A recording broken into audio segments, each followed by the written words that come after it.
Hello, and welcome back to the Fintech Takes podcast. Today, I have yet another edition of our new podcast show that we've been doing, Facing Credit, which is all about everything happening in credit and lending.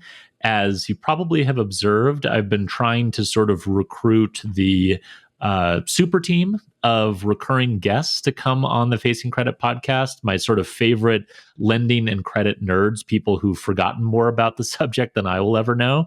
And today's guest is certainly a founding member of that nerd team.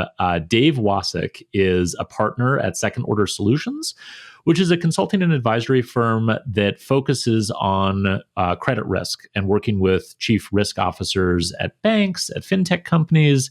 It's a lot of ex-Capital One folks who are kind of the smartest people in the world when it comes to credit risk. And Dave in particular really talks about credit risk and what's happening from a consumer lending perspective better than just about anyone I've met. So I wanted to have Dave on to kind of do a State of the Union, so to speak, on the state of consumer lending credit performance and how different loan portfolios in the market are holding up. So we kind of do an overall state of the big picture of the consumer credit as of December 2025 using some updated data that Dave just got from his work with the credit bureaus. And he gives us a bit of a state of the union on that. And then we dive into all of the different kind of product areas that sit within the consumer credit umbrella. So we talk about credit cards and the fact that credit card performance continues to hold up pretty well, despite it roaring back to above pre-pandemic levels. We talk about auto lending, where we are starting to see some signs of maybe not flashing red lights, but flashing amber lights and what we think that means. We talk about BNPL. We talk about student lending, which is just a fascinating subject because it's just as much a public policy discussion as it is a credit risk discussion. And then, we talk about some of the kind of less heralded risks or things that Dave worries about when he looks at the next 6, 12, 18 months of consumer credit performance for US banks and fintech lenders. It was a great discussion. I was sort of frantically taking notes as we were talking, which you might be able to hear in the background. But that's just how smart Dave is on this stuff. We're going to have him and other folks from Second Order Solutions back on future episodes. But for now, please enjoy my conversation with Dave Wasik.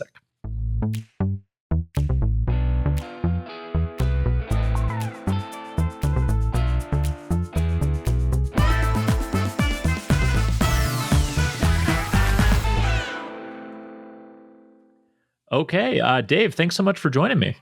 It's great to be here. Thanks a lot, Alex. Yeah, I am delighted. We were joking before we hit record that the genesis of the idea to do a credit-focused podcast, this Facing Credit podcast, actually really took root at a dinner that you and I both attended, hosted by Nova Credit a few months ago. So I'm glad that you're finally coming on and we're bringing that idea fully to fruition. Absolutely. Yeah, it's great to see it out there in the world. I think so too. And I mean, you're truly committed nerd as it relates to all things credit and lending and credit risk. So you are exactly the right person to bring on. You have some updated data that I believe that you guys get through some work you do with Equifax. And it's really timely, actually, because one of the conversations I've been wanting to have for a while is just kind of what's going on with lenders' portfolios, right? And so I'm hoping that we can just, as of December 2025, kind of unpack what's happening in consumer credit broadly. And I have some specific areas I want to get into. But before we do that, maybe you could just start with a sort of overarching picture on where we are, big picture, with consumer credit in December of 2025. Yeah, sure. First of all, I definitely take no offense at being called a nerd.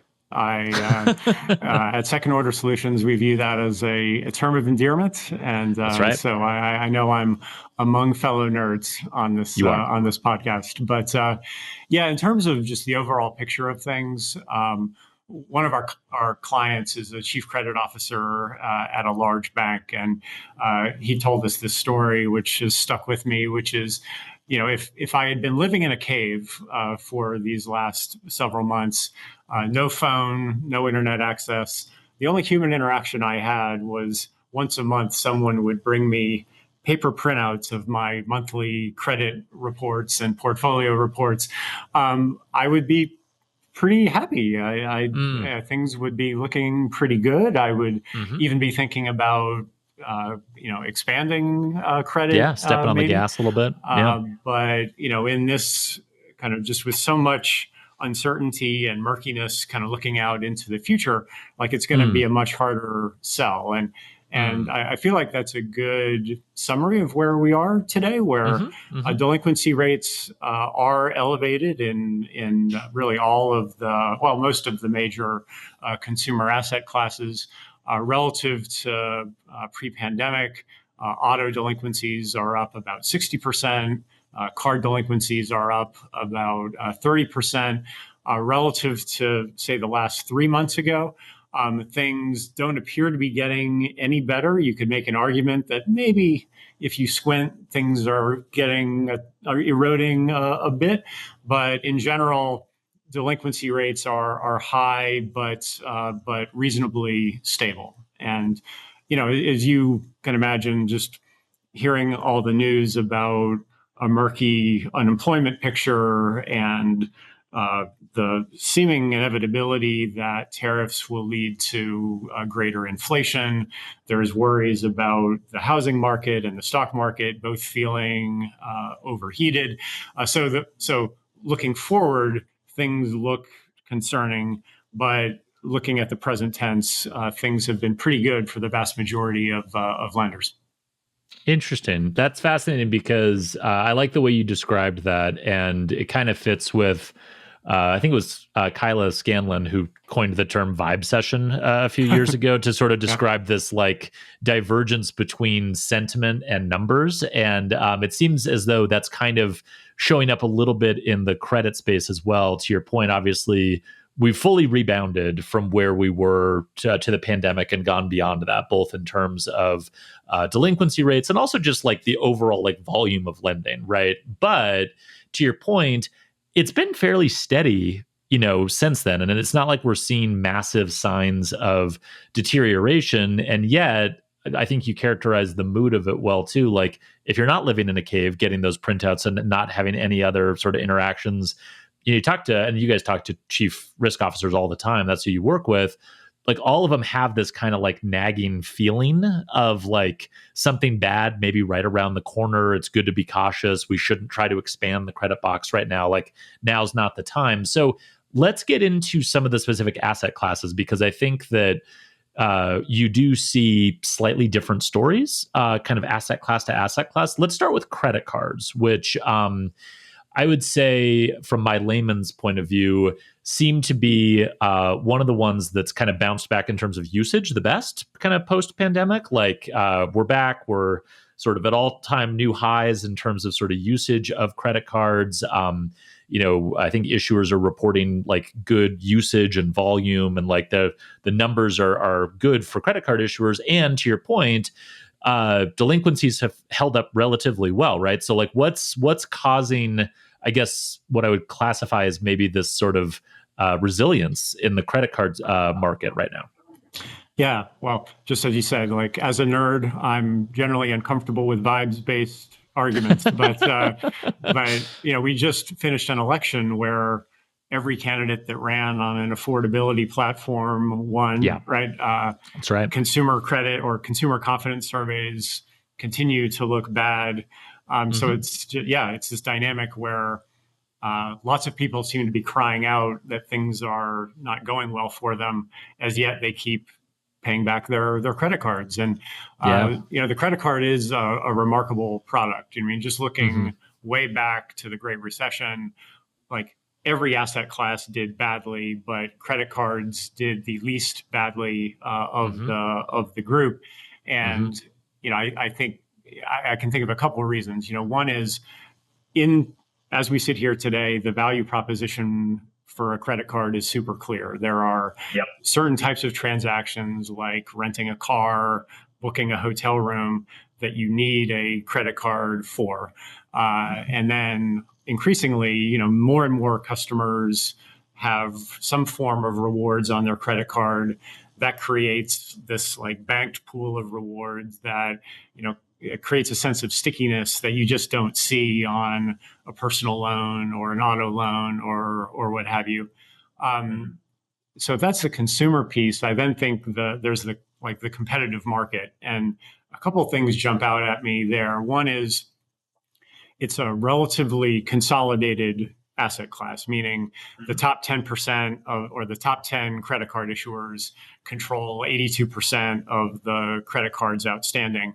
And, these are, banks, this is Chase and Citi and Capital One and Amex. And, these aren't like move fast and break things kind of companies. Like these are serious, well-managed, highly regulated institutions. And while they're not infallible, like they're not irrational either, right? And so it's a relatively safe set of hands for the product. And then the last thing is like minimum payments are flexible and low. If you've got an auto loan, we'll talk about auto loans later on, I'm sure. Like, your minimum payment is several $100s every month. Whereas, the credit card allows you to ride out like temporary cash flow constraints because your minimum payment might only be $100.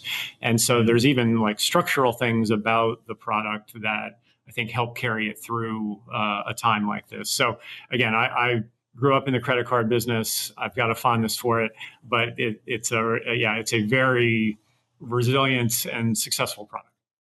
So I think that's exactly the right way to categorize credit cards, right? And you hit on a couple different points that I just want to emphasize really quickly. One is the sort of affinity that customers have for credit cards, right? And I mean, tell me if you disagree, but I think it's sort of a combination of the utility of credit cards, which is like, this is kind of the most general purpose liquidity solution that most consumers have. And so we saw this during the Great Recession, like asset classes didn't perform the way that we maybe thought they would historically because consumers looked at them purely from a utility perspective and found that like, hey, my car might be more valuable than my house right now, or my credit card might be more valuable than my car. Like people make different decisions around the utility of these products, combined with the fact, and you illustrated this as well, in the US, consumers love credit cards. They love credit card rewards. I think in a lot of cases, they think of their credit card issuers as their primary bank, at least on the payment and spending side, if not the deposit side. And so it does feel like they prioritize taking care of their credit cards over other products. The point you made about the utility of the card in terms of its repayment cycle, I think is also a good one, just in that the utility is going to be significantly kind of flexible relative to auto or mortgage or whatever. And so if you need to throttle down, throttle up, if you need to revolve for 1 month and then get back to transacting, like you can do that and you have some level of flexibility, which I think is great. And then the third point, and this is maybe one I want to press you on a little bit because I think it's really interesting and relevant to some other asset classes, is the steady hands, which I think is a great way of thinking about it, right? Because like the market is concentrated in the hands of these large issuers. You know this better than anyone. Like the credit risk folks at these large issuers, they are the most experienced, have the most scar tissue, have the best kind of feel for like when to step on the gas, when to take your foot off the gas, how to talk to the C-suite about, well, we need to kind of take a slight step back on profitability this quarter, but trust me, it's the right thing to do, blah, blah, blah. They can assess what their competitors are doing. I also think sometimes in a market like this, reminds me of that quote. I can't remember who said it, but it's like the most dangerous swordsman is a novice because they'll just do shit that like you don't understand, and you get stabbed in the face because they stepped left when they should have stepped right. I think that applies in the financial services sector as well, where like all of these guys know each other, right? And so like Capital One knows what Amex is going to do. They know what Chase is going to do. Chase knows what Citi is going to do. And there's a certain dance they can all do among themselves and not take anyone else by surprise. The reason I think that's an issue worth kind of poking at a little bit is, and I'm sure you guys have been helping with some of the companies that are working on this, credit card is a big growth area for companies that haven't been in credit card historically, right? So obviously we saw Robinhood buy X1 and sort of launch its credit card. Coinbase is launching a credit card. There's a bunch of fintech companies, and not just like the credit builder cards, which we don't have time to get into, Dave, because that would take us down a whole different path. But like, more kind of prime or super prime competitors getting into the credit card space, because credit cards are a great product. They're profitable. They're, something you can kind of dynamically manage risk around. That also suggests to me that we're going to have some novice swordsmen getting into the space potentially, and the competitive dynamics might change, not so much from a volume perspective over time, but at least in terms of like the competitive dynamics. Do you see that potentially around the corner as something to watch in the credit card space? Yeah, for sure. Right. Like usually the word bureaucracy almost always has a negative connotation, but in this particular narrow definition, like bureaucracy can be your friend when you're a top 5 bank and there's a first line of defense credit team and a second line of defense credit team that have different, often like, opposite sets of incentives. That means that things move slowly, but sometimes it's good for things to move slowly. And so as we see, the new fintech entrance into the space, you've got people like Cardless and Imprint and Marqeta who are, definitely, ramping up well, and definitely care deeply about credit. The issue is that, oftentimes that it is difficult to both grow a credit card business rapidly and do it in a really well managed way, especially if you don't have the like institutional wounds that come from kind of having lived through a recession. And so, it's a fascinating space, and I definitely, to your point, see a number of different like challenger entrants coming up as well. Yeah, well, and I that takes us to another area I wanted to ask about briefly, which is buy now, pay later, right? Which is, I guess, kind of the other side of the competitive forces kind of pressing on credit card issuers. And, I think we've seen some acknowledgments, quite frankly, from some of the large card issuers that they at least need to take BNPL seriously. So some of them have added kind of pay later functionality onto their cards. Some of them have even started kind of getting more directly into the buy now, pay later business. They all at least are acknowledging the growth of buy now, pay later and its impact on credit cards. From a consumer perspective and a risk perspective, where are you seeing BNPL pop up? Yeah, it's interesting. If I think back to what I'll call the early days of BNPL, but this would have been, say, 7 or 8 years ago, most of the big spending categories that BNPL was playing in were bigger ticket items that had lifespans of a few years, right? These would be televisions and computers and tires and mattresses, like a lot of the domain of more traditional point of sale lenders. What we're seeing now over time is a shift towards BNPL being used for more everyday convenience sort of purchases, groceries or restaurants or carryouts or those sorts of things. I saw an article even yesterday that talked about the increase in BNPL delinquencies year over year. And that was part of what they emphasized is if you just think of it from a consumer perspective, it's a very reasonable proposition for me to use pay in 4 as a really cost-effective way for me to buy a new computer or a new television. Like that, just from a that from a value prop perspective makes sense for both the consumer and the lender. I worry that as that market shifts into, financing groceries or deferring payments on burritos, like either as a consumer, I'm just maniacal about managing my own float, or I worry that maybe I'm starting to get tapped out on my credit card open to buy or my, the balances of my checking accounts or those sorts of things. And so I think the category at this point has enough, history that like I think it's here to stay. I do Mhm. worry about this like expansion vector into smaller everyday purchases. Yeah, I think that's fair. And I think that one of the things that has been clear to me for a little while with BNPL is it is additive to credit cards in a way that kind of reminds me a little bit of the boom in like online personal lending like 5 7 years ago. You remember that when like suddenly it became push button easy to get a personal loan to refinance your credit card debt. And I think FICO, if I'm remembering right, actually had to update their scoring model to account for the fact that people were getting sort of a unnatural boost in their credit score because like their level of debt would go down. Hey, suddenly like your credit card balance is gone. That's fantastic. Congratulations. But what it actually was someone refinancing their credit card debt at a lower rate so they could pile more debt onto their credit card, right? So it wasn't actually changing their behavior. It was sort of artificially like this new source of liquidity that kind of came into the market and kind of repriced different categories.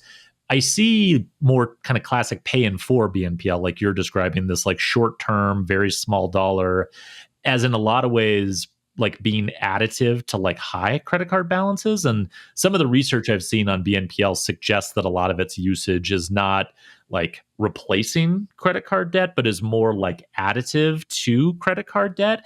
And I guess a question I'll bounce back to you on this is that would be a challenge in and of itself. But the difference this time around, last time this happened with online personal loans, FICO could update its models and the bureaus were capturing all of this data. That is not necessarily the case this time because BNPL is a little off the radar of traditional lenders. How are the lenders you're talking to kind of thinking about that challenge?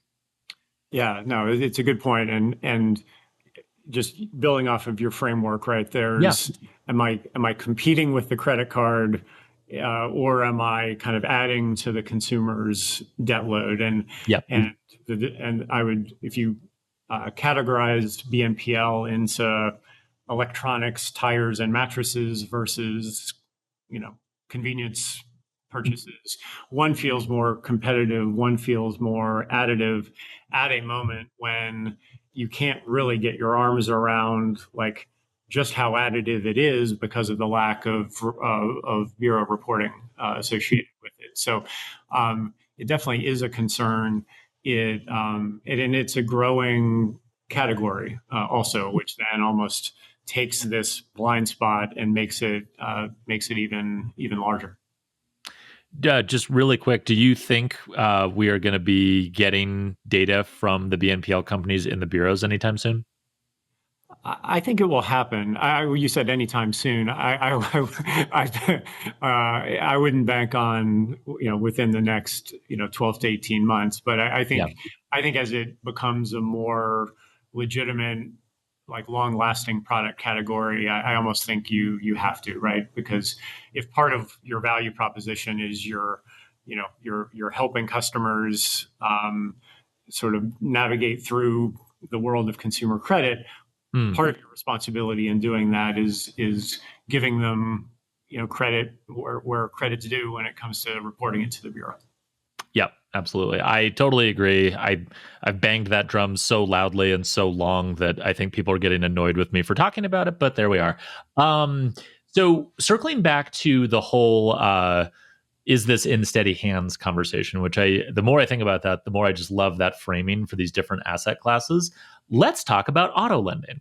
Sure. Because I would say, just again, talking to a bunch of people in this space, and you talk to way more credit risk people than I do, subprime auto is the one everyone is scared of. And I think the question in auto and in subprime auto in particular is this a canary in the coal mine for the overall state of consumer credit worthiness and credit performance?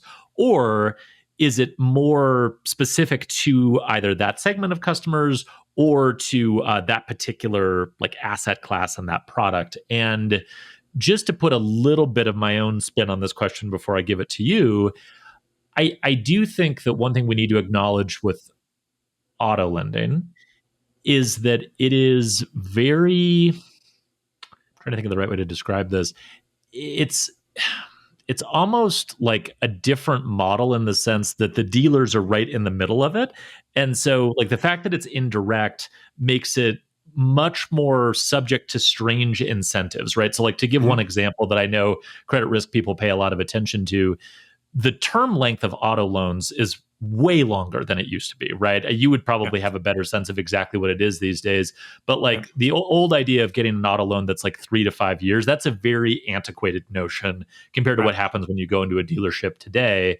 And like the fact that that term has changed has profound implications for kind of the credit risk environment.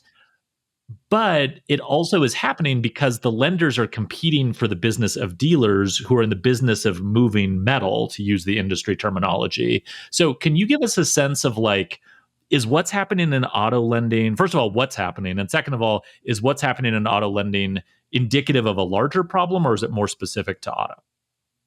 Yeah, my sense in summary is that it is something to watch for sure. And on the Family Feud board of things Dave Wasik is worried about, it's not number one. We might talk later about number one, Sure. but it's on the board.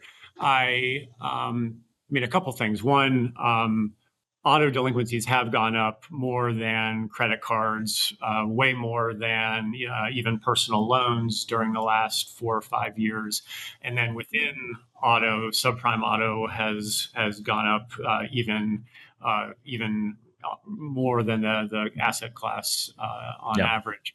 And we've seen some specific failures in the subprime auto space in particular. And some of those are more like kind of one-offy in terms of fraud or other things. But like we've actually seen some pretty significant either pauses in new origination or failures outright of subprime auto lenders.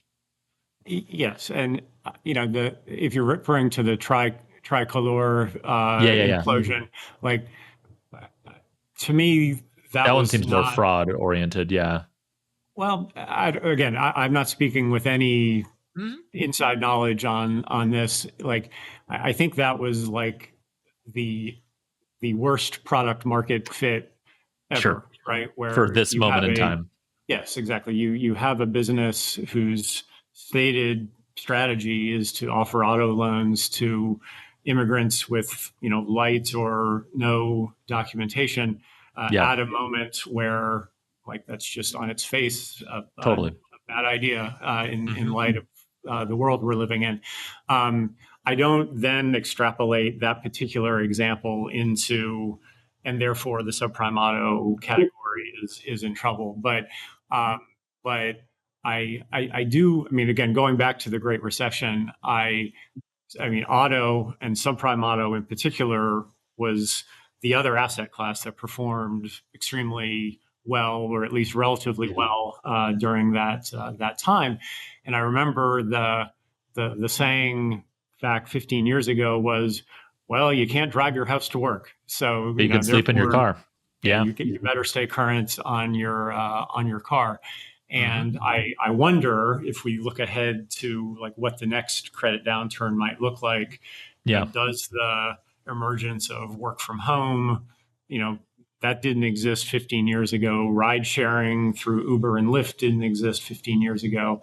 I wonder if auto's place on the payment hierarchy will be as strong in the next recession as it was during the last recession.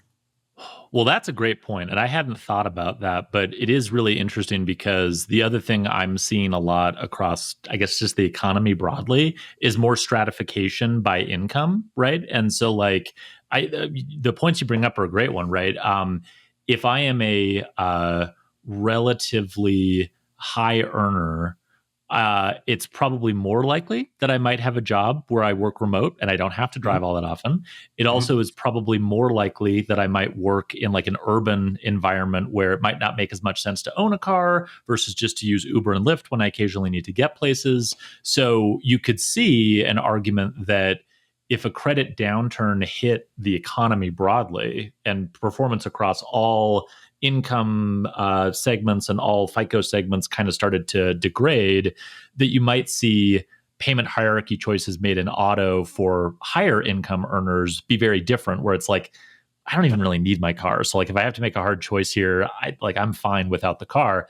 By contrast, though, and this kind of ties back to subprime auto lending a little bit, I would imagine, and you can correct me if I'm wrong, but like we might see the inverse for lower income consumers, right? Because lower income consumers, they might be ones who are driving for Lyft and Uber as their job, and like the car is the thing they need. Or the classic example is always like, I need my car because I work in construction or whatever. Like those types of things, and this has always been something that's actually buttressed the subprime auto lending space. I've noticed is that if you get the right dealer partners and you get the right customers, they might fall apart everywhere else from a credit performance perspective, but auto is like the one that they religiously protect and stay current on. So do you think it's possible we might see more of a split between different segments of consumers if we were to get to a credit downturn?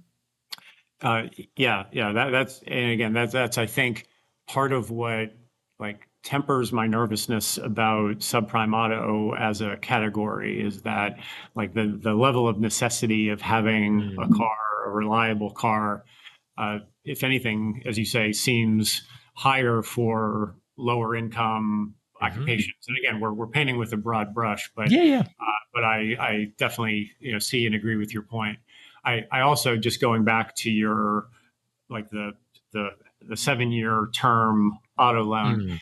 If you remember, back post pandemic when there were all the supply chain problems, like used car prices went through the roof, and a lot of what led to the shift from 3 to 5-year auto loan terms to 7-year auto loan terms wasn't just driven by the level of competition. It was also just the pricing and availability of cars. Expensive. Like they really didn't even have a choice. And so, of course, used car prices have fallen. New car prices have at least moderated. And so that's not quite as hot of a topic right now, but that definitely contributed to the extension of the terms.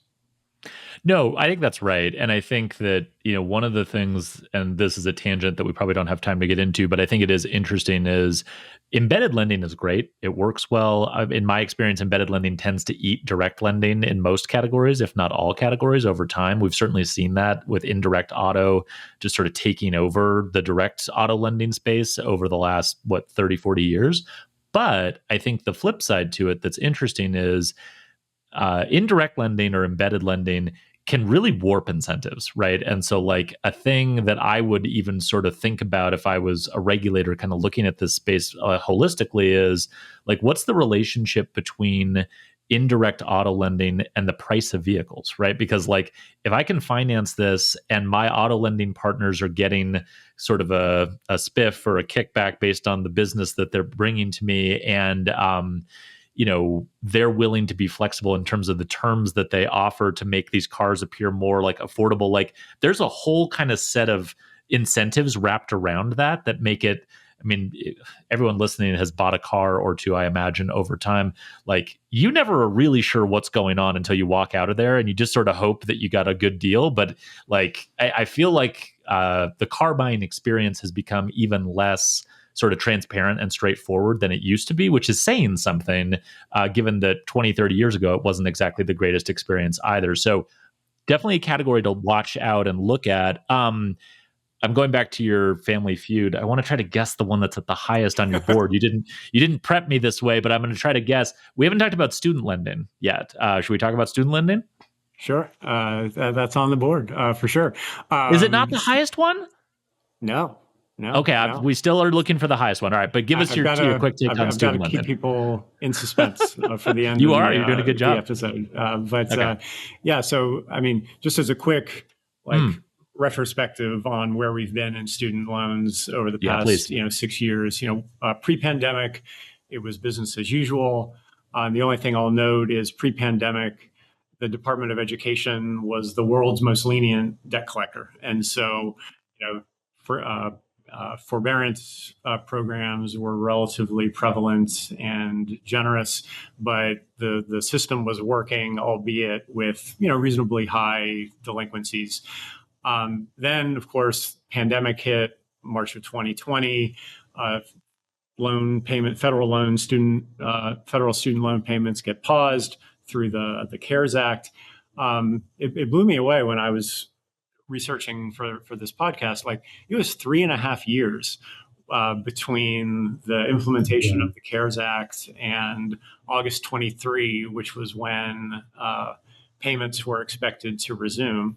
Then another full year of what they called the on-ramp, which was, hey, we expect you to make payments, but if you don't, we won't report it to the credit bureau or anything like that. So that adds yet another year.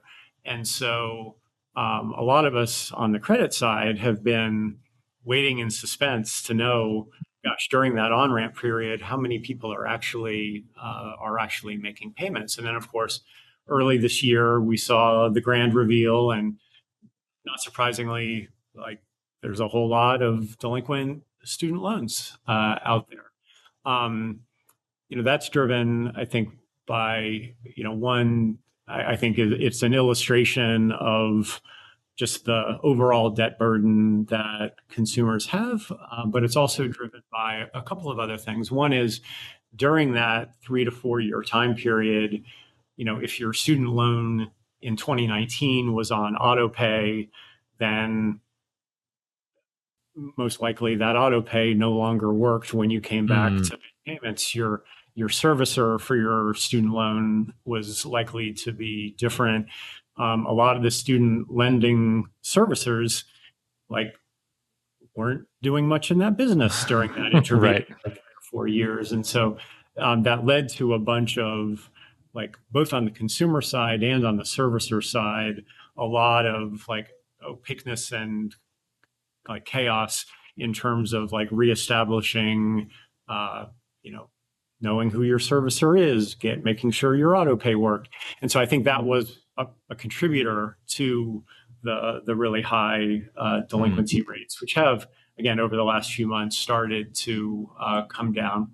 One thing we also monitor is for consumers who are severely delinquent, 90 plus delinquent on their student loans, how much of a spillover effect is that having to their credit cards or their auto loans? Because again, that's where this becomes a very real problem for the lenders as opposed for the Department of Education, is does that spillover effect happen? And so far, that's been pretty reasonable and moderated. We haven't seen that spillover effect happen in a significant way. A couple of things I worry about. One is just the massive scale of this asset class. You've seen the same reports about 10 million people have more than $40,000 of unpaid student loan debt. It's huge. And, even though historically the Department of Education has been a lenient debt collector, of course, they have rights to collect that most lenders don't have. They have the right to garnish wages and tax refunds without filing a lawsuit. You don't discharge a student loan repayment in the event of a bankruptcy. So they actually have tools in their toolbox that, as they kind of ratchet up their level of intentionality, I worry about what that could look like over the course of next year. We don't think much has happened so far in the garnishment space, but every sense we have is that that's going to ramp up over the course of next year. Yeah, you touched on the area I wanted to push out a little bit, which is that, I guess, public policy aspect to student lending, right? And this is the thing and I've written about this, but the thing that fascinates me about student lending is it is both, it's kind of like mortgage, I guess. It is a financial product, but it is a financial product that the government has wrapped a lot of its own sort of public policy priorities around. And I think the challenge with that, and you can say this was true when we paused student loan repayments. I think it was particularly true when we allowed student loan repayments to resume, but held off on furnishing the data to the bureaus or having that data show up.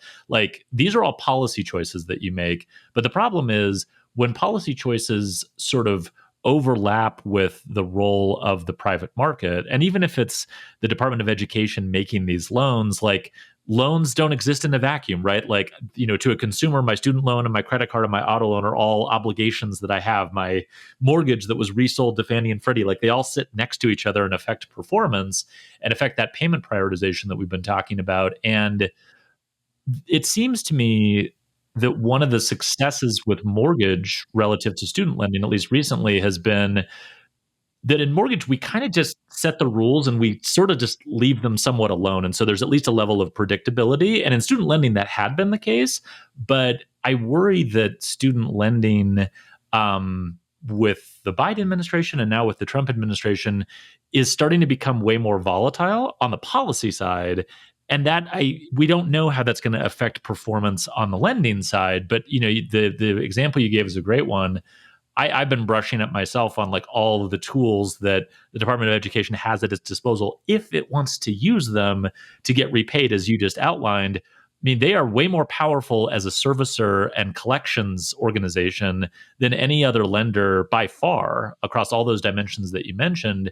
And, I mean, not to bend this too far in the political direction, but like the current administration is in some very specific fights with specific higher ed organizations, right? Like it is not insane, I don't think, to suggest that they might decide, hey, if you're really delinquent on your student loan debt that you have for your Harvard undergraduate degree, you're going to get a very different treatment than you get if you went to this public state school in a red state. Like, I wish I could say that that's crazy and like they would never do that, but I don't think that's true. And so I guess going back to the kind of credit risk perspective on all of this, like this is where the art and I would imagine kind of the war gaming scenarios come in for credit risk officers who have to think about this stuff, right?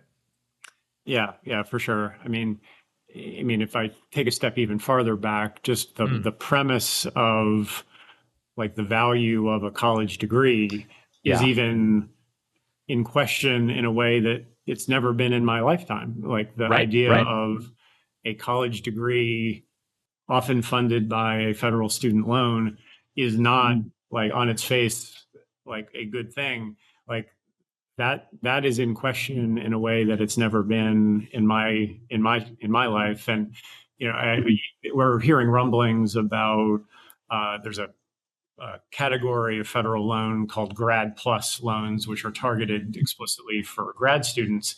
And so when you take like the potential suspension of the Grad Plus program, combine that, because again, this is intertwined with student visas and H-1Bs and all of that, like the whole state of graduate degree education starts to get called into question, which is, again,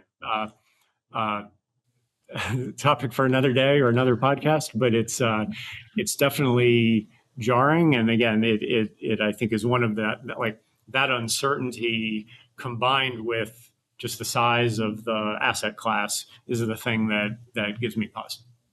Yeah, no, I think that's right on. And I think that uncertainty applies both to future demand for student loans and how, like, I mean, you could imagine a scenario where fewer young people 5 years from now are getting student loans or going to college. And like, on the one hand, you sort of wonder, like, how, if at all, does that affect their employment prospects and their ability to earn a good income? On the other hand, as a lender, you might look at it as, hey, there's some opening in their monthly budget that we could fill with other products, right? So, like, there's an interesting impact there. But I also think it applies to, and this is kind of the emotional side, I think, of that payment prioritization thing that we talk about. Like, sometimes it's like utility, like I need a card because I need this liquidity. I need my car because I have to get to work. Sometimes it's emotional too, right? Like if I get a car and the car is horrible and just is always breaking down and I'm just mad at my car and the dealership who sold it, that emotion will probably leak into how I think about prioritizing my payments for my car. Like it's not just like, oh, my auto loan came in, I need to pay my auto loan. It's my auto loan for my piece of shit car that I hate came in, I don't want to pay that.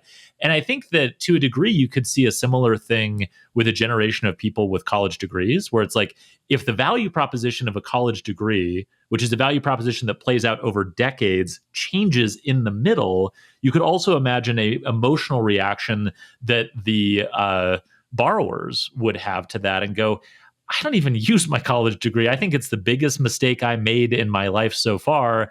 I'm not going to prioritize paying that. And then like, that puts the Department of Education in a weird position. And then they have to decide how much they want to try to encourage that versus acknowledge the reality that the social deal we made around college changed. So I'm already taking this into a totally different podcast, but I do, maybe we can have you back to like delve into that deeper, because I think that's a fascinating area. Dave, I can stand the suspense no longer. What is at the top of your Family Feud board? Private credit, Alex. Oh, good. I was hoping we'd get to that at the top of the board. It's my job to be a paranoid belt and suspenders credit nerd. And when I think about private credit, I mean, a few things come to mind. One is it's massive, right? Estimates are that it's 2 trillion in loans outstanding. It's growing rapidly, but we go back to the sort of the steady hands comment from earlier. Like, it's hard for me as a risk manager to manage risks that I can't articulate and dimension and mitigate. And my worry about the private credit market broadly is one, it's huge. Two, a lot of the more traditional lending safeguards loss reserving and 3 lines of defense and a strong set of financial regulators. A lot of those safeguards they're certainly not mandated, and if they do exist, that's just based on the choices and decisions made by the private credit lenders. And then the other piece I worry about is the interdependence of all of the different bets and the leverage associated with the different bets, where let's say I'm a private equity fund and I've made a set of bets on housing, and then also a separate a set of bets on consumer lending, and then something unexpected happens. There's a shock to housing prices. There's a shock to the economy that leads to spreads tightening. Because of the leverage aspect of it, what does that mean? What does it mean not only for the ultimate investor in the private credit, but for the lending institutions who are the borrowers, basically? And I think back 20 years ago when every few years the securitization market would seize up. I worry that this could be an even bigger version of it. And again, I'm not making a data-driven argument, but in some ways that's kind of the point, right? Because I don't have no data to either corroborate or refute what I'm saying. And so, I worry about the kind of thing we saw during the housing crisis, of this sort of cascading set of impacts. And as we said earlier, this is all emerging at a point when our banking regulatory structure is impaired, or and so I'm concerned about it, and it just seems like a really, really big asset class that's not well understood, and without a lot of the safeguards that we've come to expect from our banks. Yeah, it's fascinating. I mean, I totally agree with everything you said. The regulatory aspect is interesting because I think in some ways it really ties back to your steady hands framing, which is after the Great Recession, we basically sort of said, we don't trust the steady hands that exist within the banking perimeter. And so we are going to create capital rules that require you to not do these things. And that we essentially pushed that risk outside of the regulated perimeter. And so strangely, even though I completely agree with your point about the gutting of the current regulatory structure and just the loosening of a lot of those things, I think in some ways, the growth of private credit was a function of over-regulation in some senses and pushing risks outside the regulatory perimeter. Because, you hear, like, I mean, Jamie Dimon talks about this all the time. It's like, we'd love to do this lending, but we're not allowed to with our capital ratios that we have to have and how the risk weighting on capital works. And as I think we potentially see the loosening of some of those restrictions over the next couple of years under this administration, strangely, we might see some of this come back into the regulated bank perimeter. I think, again, Jamie Dimon had a quote that was around some of the sort of initial problems we're starting to see crop up in private credit, where he's like, there's a lot of cockroaches around. Like, I think that comment kind of speaks to this idea of like, whose hands do we want these risks in, and what things are sort of existing outside the regulatory perimeter. And it's a very credit risk nerd thing of you to say that like the biggest risk you worry about is the thing you don't have any data on. But I think like that is exactly, it's the unknown risks that end up being the ones that really can kill you. The other thing that I want to just mention real quickly on private credit that I'm fascinated by is I've learned to see the world through more of an accounting lens since Kia Hazlitt, my colleague, joined Fintech Takes, because she's obsessed with bank accounting. And so she talks all the time about like CECL and about, the accounting rules for assets that are available for sale versus held to maturity and like all of those kinds of things. It strikes me that none of that applies to private credit at all, right? And so one of the things I worry about with private credit, and it does very much rhyme with the housing crisis and the Great Recession. Remember in the movie The Big Short, where he keeps calling up Goldman Sachs and he's like, why are you not updating my swaps? And then they wait and they wait and they wait. And then when finally they secure the right positions themselves, they update the swaps to reflect reality, but they like wait to do that until they've sort of like moved the market. Private credit feels like it could work or end up working in a similar way, because there are no accounting rules that apply to like, when do you have to update your positions? Like, when do you have to do these things? Like, it's all private. And so you can kind of do it however you want. And to me, that's fine in private credit when we're talking about these big, bespoke corporate lending versions of private credit, which is what private credit used to be, right? Like, we loaned Coca-Cola $750 million. Like, that's a very bespoke private credit agreement that has all these covenants and rules that manage it. Like, whatever, that's fine. Where private credit gets scary is when that private structure gets applied to asset-based finance, where the thing that is the asset on the other side is not Coca-Cola, it's all of these individual loans made by fintech lenders, where, again, to your point about steady hands, there's no one looking at this holistically. There's no one looking at it who's subject to a set of either regulatory or accounting rules, and it's just kind of this black hole. So just to put a final point on it, I think everything that you described about the challenges with private credit, and it kind of reminds me of like dark matter, where it's like you hear astrophysicists say like 70% of the universe is dark matter, and it's like, well, what the hell does that mean? And they're like, we don't know, and it's like private credit reminds me a little bit of that, where it's like, we know it's really big, we know it's 70% of the universe, but we don't really know what's in it. Like, that's to anyone who manages risk for a living, that is justifiably scary. Dave, as long as I have you here, do you mind if I ask you about one more thing that's been kind of top of mind for me? Of course. So credit scoring. Obviously, and I've written a lot about this, the credit scoring market is, I think, more in flux and more sort of fractured and chaotic than I ever remember it being. And my tenure working in this industry, and I think you're similar, overlaps roughly with like FICO's dominance as like the provider and the standard. So in the same way that we talked about like the social contract around getting a loan and going to college is changing for the first time in my lifetime, I kind of feel the same way about credit scores. Like, for the first time in my lifetime, we are seeing kind of meaningful breaks with FICO not being the standard for mortgage securitization, which obviously is the thing that's really been sucking up a lot of the headlines lately. I think more subtly, it ties back to some of the things we were saying about buy now, pay later is not furnishing data to the credit bureaus. I refuse to let us get sucked into the black hole of credit builder products, but like, that's another category that's sort of impacting the fidelity of credit data and the impact on credit scores.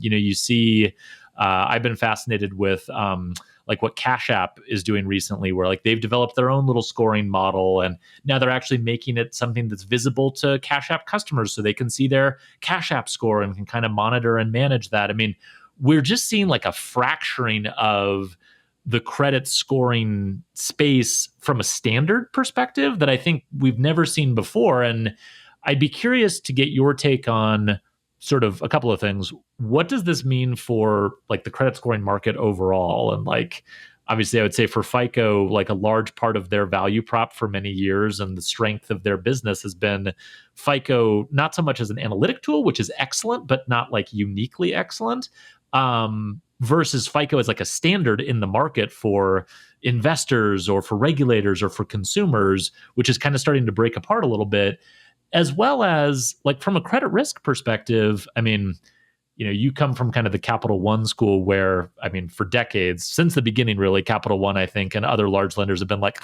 the FICO score, we can outperform the FICO score. Like, I don't know that for large lenders, they really see a huge difference necessarily between where they were and now. But, you go down a couple tiers in the market to other lenders, like they rely on the FICO score as a pretty significant input to their lending decisions. Curious maybe how that might be shifting. So like, what's your take on this sort of fracturing of the credit score market right now?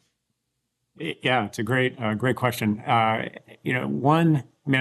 couple of thoughts. One is what I'll call the democratization of data sciences and risk modeling, which is that, as you said, like back in the olden days, there were companies like Capital One who for many years have, not used FICO score as a variable in their models. They, I think, philosophically and analytically see much better results by, using the kind of component features. And, the number of lenders that say, look, like using the FICO score as a simplistic credit policy is just not anywhere close to competitive these days, right? And so that, as through cloud computing and through a lot of the advanced data science tools that have come out in the last 10 years, like the number of lenders and the percentage of the kind of lending activity being done that are relying more and more on the kind of constituent parts of FICO rather than the FICO or the Vantage score as an input variable is getting higher and higher. And as you say, like that then means that while FICO is still useful in terms of being shorthand that everybody, it's an agreed upon industry standard and it's a great way to stratify your data, like it just isn't as much in the guts of sophisticated data science models as it has been in the past. Then, of course, there's a bunch of new data sources out there. You and I both spoke at the Nova Credit conference. That's right. And I guess one thing that was striking to me about that conference, having been there now 2 years in a row, is it felt like in 2024, cash flow, like the subtext of that conference was a pitch for the value of cash flow underwriting. Totally. Whereas just a year later, it was as if like, hey, that's like, we don't have to sell you anymore. We're going to The pitch was like, how do we operationalize it? All that kind of stuff. Yeah. And so just for the industry to have made that much progress in a year where there are many more active use cases being implemented, there's a lot more proofs of concept happening, shows just the speed with which cash flow underwriting is being taken on. And then I guess the other thing I'll say is that like lenders aren't just competing based on the content of the data, they're competing on the speed with which the data is available. So the old paradigm, and this isn't just a FICO issue, this is true for the bureaus in general, of, well, I get a monthly statement file and, I get a monthly refresh of the credit bureau. Like, that's just not competitive anymore. I mean, there are more and more what I'll call velocity related variables being included in models. So not just like, did you make your payment 45 days ago, but how many new trades do you have in the last week? how many loan repayments have you made in the last 4 days?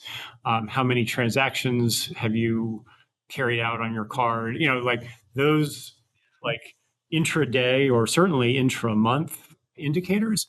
Like that's one of the like the future frontiers here. Totally. And I think some of the emerging data sources are just more adept and equipped to take advantage of that. Yeah, I think all of that is exactly right. And it's interesting because you're already even seeing FICO adapt to this new reality, right? And so, like, FICO is, and I'm going to have you back and we're going to talk a whole thing about generative AI because we didn't get into that. But like, FICO is doing its own spin on language models and transformer architectures. They are. They announced I guess, refreshed, relaunched version of Ultra FICO, which I was at FICO the last time they launched it, and it was, I would say, more a storytelling exercise than an actual like market initiative. Whereas this time it seems like, no, we're really, the market's ready and we're FICO and we can do this. So even within FICO, you're seeing kind of a fracturing of their scoring products in a way that I think kind of reflects that changing reality that you're describing. And I mean, in some senses, I think it's never been a better time to be a chief risk officer because you have just like so many more tools in the toolbox. You have so many more people with those skill sets that you were talking about because that's been kind of democratized. There's more access to data. I think the stranglehold of like, that's not FCRA data that kind of existed in like the early 2000s, or like that's not Reg B compliant. Like that stranglehold seems to be loosening a little bit, and we're a little more open to trying different sort of techniques for evaluating risk. At the same time, it feels like as a consumer, it's never been harder to understand what you're qualified for, or like if you have good credit, or if you do in the eyes of one lender versus another. So in some ways, I kind of think that the market is sort of diverging between like getting better and giving more options for lenders and becoming confusing and more difficult to navigate for consumers. And I'm curious to see how those two parts of the market will eventually kind of reconcile with each other. I've been selfish in keeping you way too long. Actually, listeners don't know the half of it because I was late to get to this podcast, and Dave was very generous in hanging on. I really enjoyed this conversation, and if it's not too much trouble, could I have you come back again? I'd love to. Yeah, thanks so much, Alex. Great to see you, and yeah, thanks for everything you're doing for the industry.